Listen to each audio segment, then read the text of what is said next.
ቀደም ሲል እናንተም ተነጋግራችኋል። ኢቭን እንኪ ጉባኤ ቀርቶ ተወካዮች ምክር ቤት ማንዴት የለውም ለኤርትራ ጉዳይ መገንጠል አለመገንጠል።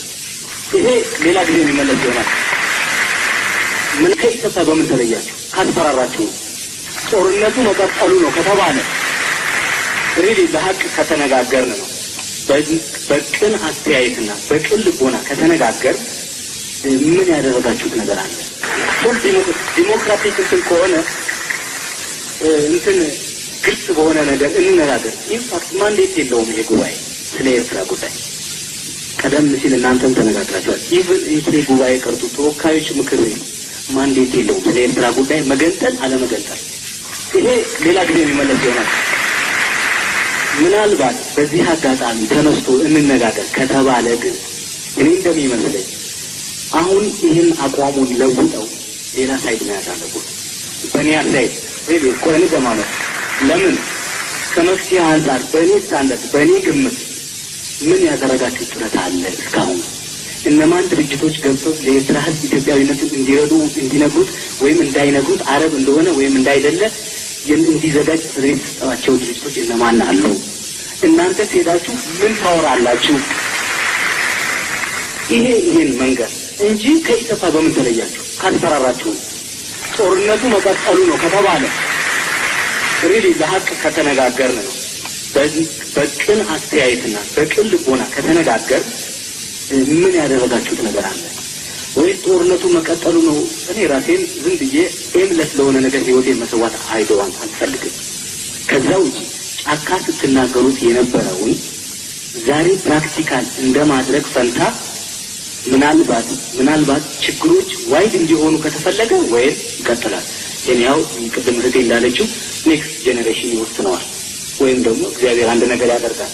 ከዛ ውጪ ግን አሁን መሆን ያለበት በጠረጴዛ ዙሪያ የምትሆኑ ይመስለኛል ከአፈሙዝ ይልቅ አቋማችሁን ነው ተቀበላችሁ ፕራክቲካሊ እየተረጎማችሁ። ስለዚህ ለኤርትራ ህዝብ እኮ ዛሬ የሚነገረው ሌላ ነገር ነው። እኛ አሁን ጦርነቱ ይቀጥል ከሚል ከርሶ አንደበት ሌላ ነገር ነበር ለዚህ ቤት መነገር የነበረበት። እኔ ኢንፋክት ቤት ጦርነቱ ይቀጥል የሚል እኔ አልሰማሁም። ግን ከርሶ የምጠብቀው የነበረው ሌላ አይነት ነገር ነበር። ለምን አትሊስት ከመፍትሄው አንጻር ሶርሱ ይሄ ነው። ለዚህ ጦርነት ቆሟል ወይ ከቆመ ኔክስት ተርሙ ደግሞ ይሄ ነው። እነዚህ ክሎች አሁን እኮ ጀስት ከ2 ዓመት ከ6 ወር እናንተ በተወካዮች ምክር ቤት ከተወሰነው ማለት ነው ከ2 ዓመት ከ6 ወር ውስጥ ውጤት ማለት 3 ወር ወሰናል።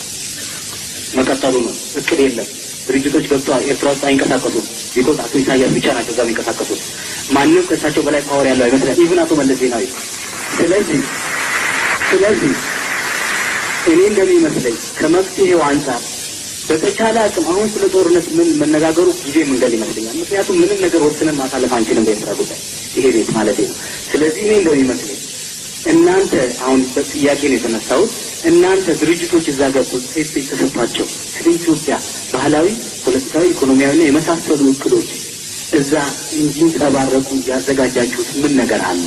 ከዛ ውጪ የኤርትራ አንድነት ወይም ደግሞ የኤርትራ ኢትዮጵያዊነት ለኤርትራ ሕዝብ እንዲነገር ምን እቅድ ታስቧል በካውንስሉ?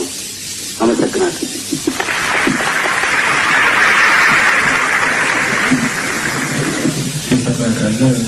ይቅርታ ጠይቃለሁ። አንዱም ችግር ስለነበር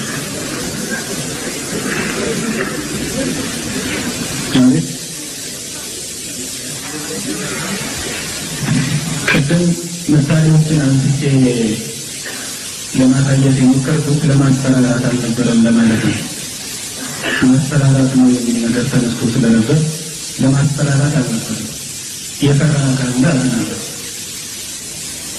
ምክንያቱም መፍራት አልነበረበትም እና